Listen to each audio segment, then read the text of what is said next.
Congress working committee में वंदे मातरम पर प्रस्ताव पास हुआ है। वंदे मातरम के सिर्फ 2 छंद गाएगी कांग्रेस, ऐसा सूत्र बता रहे हैं। कांग्रेस खुद को संविधान से ऊपर मानती है, बीजेपी का कहना है। कांग्रेस आज की नई मुस्लिम लीग, बीजेपी का ये कहना है।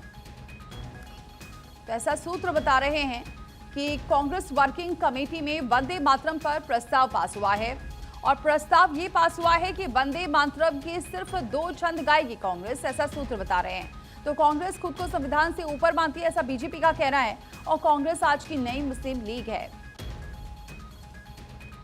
तो लगातार वंदे मातरम को लेकर विवाद बढ़ता जा रहा है। कांग्रेस इस पर लगातार अपनी प्रतिक्रिया देती आ रही है और ऐसे में अब ये भी जानकारी मिल रही है कि जब सीडब्ल्यूसी की बैठक हुई है उस दौरान 2 छंद ही गाएगी वंदे मातरम के, ये इस बात पर अड़ी हुई है कांग्रेस, ऐसा सूत्र बता रहे हैं। हालांकि अब बीजेपी लगातार कांग्रेस को निशाने पर ले रही है और बीजेपी का कहना है कि कांग्रेस अपने आप को खुद को संविधान से ऊपर मानती है और कांग्रेस आज की नई मुस्लिम लीग है। तो ये तस्वीरें आप देख सकते हैं। हालांकि 15 अगस्त था जिस दौरान एक तस्वीर सामने आई थी और सोनिया गांधी उसमें रुकी थी, ऐसा कहा जा रहा था। उसके बाद ये कहा जा रहा था वंदे मातरम गाने की वजह से वो रुकी थी। हालांकि फिर कांग्रेस की सफाई ये आई कि सोनिया गांधी ने खड़गे के लिए कुर्सी लाने के लिए कहा था, इस वजह से वो रुकी थी। हालांकि इस पर सफाई फिर कांग्रेस की आई, लेकिन अब ये भी जानकारी आ रही है कि वंदे मातरम के सिर्फ 2 छंद ही कांग्रेस गाएगी।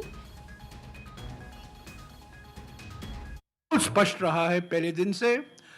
1937 जो अक्टूबर 28 का रेजोल्यूशन है, 24 जनवरी 1950 संविधान सभा के आखिरी बैठक में संविधान सभा के तत्कालीन अध्यक्ष जो हमारे रिपब्लिक के पहले राष्ट्रपति बने डॉक्टर राजेंद्र प्रसाद ने उसी को दोहराया कि नेशनल एंथम जन गण मन होगा और नेशनल सॉन्ग वंदे मातरम होगा।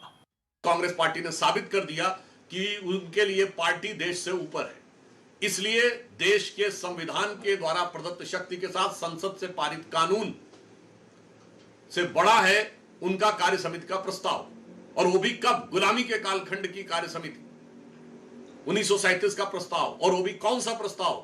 जो जिन्ना के आगे पूरी तरीके से आत्मसमर्पण करके कांग्रेस ने किया था। अर्थात कांग्रेस ने यह भी साबित किया है कि वो अपने को संविधान से ऊपर, अपने को देश से ऊपर और अपने पार्टी के प्रस्ताव को संविधान के कानून से ऊपर मानती है।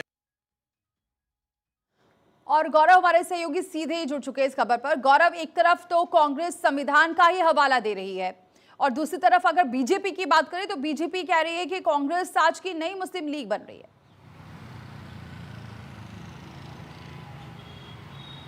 देखिए, कल कांग्रेस वर्किंग कमेटी की बैठक थी और कांग्रेस वर्किंग कमेटी की बैठक में जो ये प्रस्ताव पास किया गया कि सिर्फ हम 2 छंद ही गाएंगे, उसको लेकर के लगातार जो है वो सियासत अब देखने को मिल रही है। हालांकि इससे पहले हमने देखा था कि जो वीडियो वायरल हुआ था उस वीडियो के जवाब में कांग्रेस का साफ तौर पर यह कहना था कि अचानक से वो चेयर मंगाना पड़ा, वहाँ पर कुर्सी रखवानी थी, इसलिए बीच में ये असुविधा हुई। लेकिन उस बयान को देखें और उसके बाद से कल कांग्रेस वर्किंग कमेटी की जब बैठक हुई है उस बयान को देखें तो वंदे मातरम पर कांग्रेस ने अपने स्टैंड को क्लियर कर दिया है। कल बल्कि पत्रकारों ने पूछा भी उस पूरे प्रेस कॉन्फ्रेंस में कि क्या आप पूरे वंदे मातरम को फिर नहीं गाएंगे, तो कांग्रेस ने साफ तौर पे कहा कि ये प्रस्ताव हमने पास किया और ये आज नहीं बल्कि बहुत पुराना है। ये उन्होंने उसका उदाहरण भी अपने पार्टी के संविधान का दिया। तो साफ तौर पर 2 छंद गाने की बात कांग्रेस ने अपनी तरफ से कही है। लेकिन इस पूरे मामले पर भारतीय जनता पार्टी के राष्ट्रीय अध्यक्ष ने एक्स पर पोस्ट किया और साफ तौर पर कहा कि कांग्रेस जो है वो देश को ऊपर नहीं मानती है, पार्टी को ऊपर मानती है और समय समय पर इस तरीके की जो कहानियां हैं कांग्रेस की तरफ से, जो उनका चाल चरित्र और चेहरा है वो भी समय समय पर निकल करके सामने आ जाता है। और इस पूरे घटनाक्रम को अगर आप देखें, एक तरफ इस वंदे मातरम को लेकर के कानून बनाया गया पार्लियामेंट के अंदर, इस बार हमने देखा उस बिल को पास करवाया गया, लेकिन उसके बाद से वंदे मातरम को लेकर के कांग्रेस की तरफ से अब जो कहा जा रहा है सिर्फ 2 छंद गाएंगे, इसको लेकर के भारतीय जनता पार्टी लगातार जो है हमलावर हो रही है। और इस पूरे घटना को लेकर के कांग्रेस का जो स्टैंड निकल करके सामने आया है, जब पहले दिन मल्लिकार्जुन खड़गे जब कांग्रेस मुख्यालय में मौजूद थे और वंदे मातरम गाया जा रहा था या फिर उसको जब बजा रहे थे, तो वहां पर अचानक उसको रोक देना, उसके बाद से जब भारतीय जनता पार्टी ने इस पूरे मामले पर रिएक्ट किया तो कांग्रेस का साफ तौर पर यह कहना था कि एक मानवीय भूल थी या फिर कांग्रेस ने अपने तरफ से कहा कि वहां कुर्सी मंगानी थी।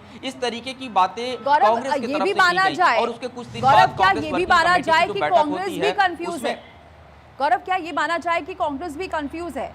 क्योंकि अभी तो चलो ये कल बैठक हुई है, उसके बाद ये प्रस्ताव की बात सामने आ रही है, लेकिन उससे पहले जब उनसे पूछा जा रहा है तो वो तरह तरह के बयान सामने आ रहे हैं। देखिए, इसमें साफ तौर पर अगर देखें कि जब इस पूरे वंदे मातरम को लेकर के जब ये वीडियो सामने आया था, जिसमें हमने देखा था कि मल्लिकार्जुन खड़गे थोड़े असहज नजर आए, बाद में उनके लिए सोनिया गांधी ने इशारा किया, राहुल गांधी साथ खड़े थे, कुर्सी लाई गई, कुछ देर के लिए रुका और वो पूरा नहीं हो सका। उस पर उनका रिएक्शन था कि उनको अव्यवस्था हो रही थी या फिर उनको बैठने के लिए कुर्सी मंगानी थी। लेकिन उसके कुछ दिन बाद जिस तरीके का जो स्टेटमेंट CWC की बैठक में निकल करके सामने आना, तो ये दर्शाता है कि कोऑर्डिनेशन जो है कहीं ना कहीं कांग्रेस में वो उस समय नहीं बन पाया था कि एग्जैक्टली वो जो बयान है वो देना क्या है, पार्टी को स्टैंड क्या लेना है। लेकिन पार्टी ने अपने पुराने संविधान को कहीं ना कहीं खोला, पुराने संविधान को जब खंगाला तो पार्टी को लगा कि हम अपने पुराने संविधान को लेकर के ही आगे बढ़ेंगे और वंदे मातरम के सिर्फ देखना होगा कि अब और क्या इस पर बयानबाजी होती है। बहरहाल बहुत शुक्रिया गौरव मिश्रा ये जानकारी हम तक पहुंचाने के लिए।